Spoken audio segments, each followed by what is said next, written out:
নমস্কার সবাইকে। আজকের রেসিপি চিংড়ি মাছের মালাইকারি। প্রথমে চিংড়ি মাছটাকে ভালো করে ভেজে নেব, তারপরে পেঁয়াজ বাটাটা ভালো করে কষিয়ে তার মধ্যে বাদবাকি মশলাটা দিয়ে কিছুক্ষণ ধরে কষিয়ে নেব। তারপর তার মধ্যে দেব নুন, চিনি, হলুদ, সেটা দিয়ে মশলাটাকে আরও কিছুক্ষণ ভালো করে কষিয়ে নেব। মশলা কষানো হয়ে গেলে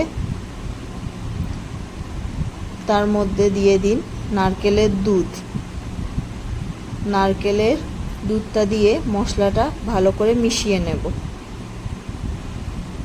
সব মেশানো হয়ে গেলে ঝোল ফুটে আসলে তার মধ্যে দেব চিংড়ি মাছ।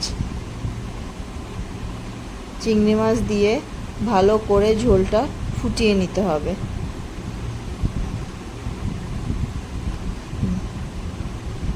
সব কিছু ভালো করে ফুটে গেলে লাস্টে গরম মশলা দিয়ে ফিনিশ করুন। অবশ্যই রেসিপিটা ট্রাই করে দেখতে পারেন। কেমন লাগলো অবশ্যই জানাবেন ভালো লাগলে।